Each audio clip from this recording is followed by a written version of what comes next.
பார்த்து வருகிறோம். திமுக கொங்கு நாடு மக்கள் தேசிய கட்சிக்கு இடையே தொகுதி பங்கீடு ஒப்பந்தம் தற்போது கையெழுத்தாகியுள்ளது. மொத்தம் 2 தொகுதிகள் அக்கட்சிக்கு ஒதுக்கப்பட்டிருக்கின்றன. இதுவரை காங்கிரஸ், மதிமுக, ஐயுஎம்எல், மாமக ஆகிய கட்சிகளுடன் தொகுதி உடன்பாட்டை திமுக மேற்கொண்டிருந்தது. கூடுதல் விவரங்களை செய்தியாளர் கோகுலிடம் கேட்கலாம். கோகுல், முழுமையான விவரங்கள். கொங்கு நாடு மக்கள் தேசிய கட்சிக்கும் திமுக இடையே தொகுதி பங்கீடு ஒப்பந்தமானது கையெழுத்தாகியிருக்கிறது. 2 தொகுதிகளில் உதயசூரியன் சின்னத்துல கொங்கு நாடு மக்கள் தேசிய கட்சி போட்டியிட உள்ளது. கடந்த சட்டமன்ற தேர்தலில் 3 தொகுதிகள் கொங்கு நாடு மக்கள் தேசிய கட்சிக்கு ஒதுக்கப்பட்டது.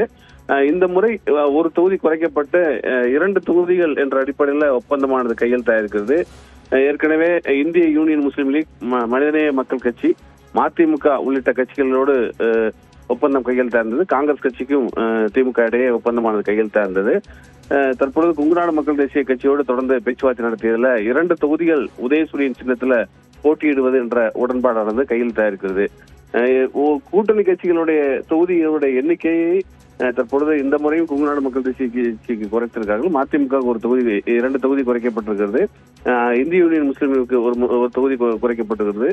புதிய கட்சிகள் திமுக கூட்டணியில் இணைந்திருப்பதால் இந்த கூட்டணி கட்சிகளுடைய எண்ணிக்கையை குறைத்துக் கொள்ள வேண்டும் என்று வேண்டுகோளை ஏற்று தற்பொழுது கொங்கு நாடு மக்கள் தேசிய கட்சிக்கு 2 தொகுதிகள் உதயசூரியன் சின்னத்துல போட்டியிடுவது என்ற அடிப்படையில் ஒப்பந்தமானது முதலமைச்சர் மற்றும் கொங்கு நாடு மக்கள் தேசிய கட்சியுடைய பொதுச் செயலர் ஈஸ்வரனும் அந்த ஒப்பந்தத்தில் கையெழுத்திட்டு இருக்காங்க.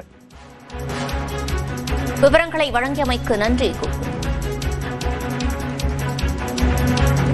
சட்டப்பேரவைத் தேர்தலில் 2 தொகுதிகளில் கொங்கு நாடு மக்கள் தேசிய கட்சி போட்டியிட இருக்கிறது. திமுக அக்கட்சிக்கு 2 தொகுதிகளை ஒதுக்கியிருக்கிறது. உதயசூரியன் சின்னத்திலேயே அந்த கட்சி 2 தொகுதிகளில் போட்டியிட இருக்கிறது. திமுக கொங்கு நாடு மக்கள் தேசிய கட்சிக்கு இடையே தொகுதி உடன்பாடு தற்போது கையெழுத்தாகியுள்ளது. அண்மை செய்தியாக பார்த்து வருகிறோம். 2 தொகுதிகளிலும் உதயசூரியன் சின்னத்திலேயே கொங்கு நாடு மக்கள் தேசிய கட்சி போட்டியிடுகிறது. சட்டப்பேரவை தேர்தலில் மொத்தம் 2 தொகுதிகளில் கொங்கு நாடு மக்கள் தேசிய கட்சி போட்டியிடுகிறது.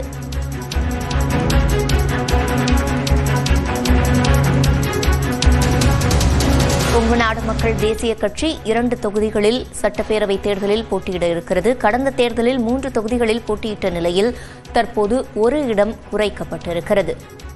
தொடர்ந்து விவரங்களை செய்தியாளர் கோகுலிடம் கேட்கலாம். கோகுல், தற்போது 2 தொகுதிகள், ஒரு இடம் குறைக்கப்பட்டு 2 தொகுதிகளிலும் அதுவும் உதயசூரியன் சின்னத்திலேயே போட்டியிடுகிறார்கள். பிற கட்சிகள் இது குறித்து என்ன தெரிவிக்க வாய்ப்பு இருக்கிறது? அவர்கள் இதிலிருந்து தங்களுடைய தொகுதி உடன்பாட்டில் என்னென்ன மாற்றங்களை ஏற்படுத்த வாய்ப்பு இருக்கிறது? நிச்சயமா திமுக கூட்டணி கட்சிகளை பொறுத்தளவு தொடர்ந்து முதற்கட்ட தொகுதி உடன்பாடு பேச்சுவார்த்தையை திமுகவுடன் நடத்தியிருக்கார்கள். அந்த அடிப்படையில் இந்திய யூனியன் முஸ்லீம் லீக்கு ஏற்கனவே 2 தொகுதிகள் என்ற உடன்பாடு கையெழுத்தானது. கடந்த முறை 3 தொகுதியில போட்டிட்டாங்க. அவங்களுக்கு ஒரு தொகுதி குறைக்கப்பட்டது. மனிதநேய மக்கள் கட்சி 2 தொகுதியில போட்டிட்டு அதே 2 தொகுதிகள் வழங்கப்பட்டது. மதிமுக கடந்த முறை 6 தொகுதியில போட்டியிட்ட நிலையில 4 தொகுதிகளில் ஒப்பந்தமானது கையெழுத்தானது. கொங்கு நாடு மக்கள் தேசிய கட்சிக்கு கடந்த தேர்தலில் 3 தொகுதியில போட்டியிட்டு தற்பொழுது 2 தொகுதிகள் என்று ஒரு தொகுதியானது குறைக்கப்பட்டிருக்கிறது. தேமுதிக, மக்கள் நீதி மையம் உள்ளிட்ட புதிய கட்சிகள் வந்திருக்கக்கூடிய நிலையில இந்த தொகுதியினுடைய எண்ணிக்கையை குறைத்துக் கொள்ள வேண்டும் என்று திமுக தொடர்ந்து கூட்டணி கட்சியில் வேண்டுகோள் வைத்தது அடிப்படையில் தான் தற்பொழுது இந்த உடன்பாடு கையெழுத்தா இருக்கிறது. காங்கிரஸ் கட்சிக்கு மட்டும் 3 தொகுதிகள் இந்த முறை கூடுதலாக வழங்கப்பட்டிருக்கிறது. அதே போல கம்யூனிஸ்ட் கட்சிகளும் தொடர்ந்து திமுக தொகுதி பங்கீட்டுகளோடு பேசி வருகிறார்கள். ஏற்கனவே 3 கட்ட பேச்சுவார்த்தை இந்திய கம்யூனிஸ்ட் கட்சியும் 2 கட்ட பேச்சுவார்த்தை மார்க்சிஸ்ட் கம்யூனிஸ்ட் கட்சியும் நடத்திருக்காங்க. கடந்த முறை அவங்களுக்கு 6 தொகுதி ஒதுக்கப்பட்ட நிலையில அவர்களை தொகுதிகளுடைய எண்ணிக்கையை குறைத்துக் கொள்ள வேண்டும், விட்டுக் கொடுக்க வேண்டும் என்ற ஒரு வேண்டுகோளை திமுக தரப்புல வச்சிருக்காங்க. அதனால் கம்யூனிஸ்ட் கட்சி மற்றும் திமுக இடையே தொகுதி பங்கீடு பேச்சுவார்த்தையில் ஒரு இழுபறி நீடிக்கிறது. ஏனென்றால் தொகுதியுடைய எண்ணிக்கையை இந்த முறை எங்களுக்கு உயர்த்தி வழங்க வேண்டும் என்று மார்க்சிஸ்ட் கம்யூனிஸ்ட் கட்சி, இந்திய கம்யூனிஸ்ட் கட்சியை தொடர்ந்து வலியுறுத்தி வரக்கூடிய நிலையில இந்த உடன்பாடு அவங்களுக்குள்ள ஒரு இழுபறியாவே போயிட்டு இருக்கு. இன்னைக்கு மாநில இந்திய கம்யூனிஸ்ட் கட்சி வருவாங்கன்னு சொன்னாங்க. நாளைக்கு மாநில நிர்வாக குழு கூட்டத்தை வைத்திருப்பதால் அந்த கூட்டத்தில் ஒரு ஆலோசனை நடத்திய பின்னர் கம்யூனிஸ்ட் கட்சி நாளைய தினம் திமுகவோடு மீண்டும் ஒரு பேச்சுவார்த்தை நடத்துவார்கள் என்ற தகவல் வெளியா இருக்கிறது. தற்பொழுது கொங்கு நாடு மக்கள் தேசிய கட்சிக்கு 2 தொகுதிகள் ஒதுக்கப்பட்டது. போன முறை 3 தொகுதியில ஒரே ஒரு தொகுதி மட்டும்தான் கொங்கு நாடு மக்கள் தேசிய கட்சி வெற்றி பெற்றாங்க. ஈஸ்வரன் திருச்செங்கோடுல சட்டமன்ற உறுப்பினராக வெற்றி பெற்றார். தற்பொழுது ஒரு தொகுதியில் குறைத்துக் கொண்டு அடுத்த கட்ட பேச்சுவார்த்தையில எந்தெந்த தொகுதி என்ற பேச்சுவார்த்தையை இறுதி செய்து கொள்ளலாம் என்ற அடிப்படையில் ஒப்பந்தமானது கையெழுத்தாயிருப்பதாக தற்போதைய தகவலா இருக்கிறது.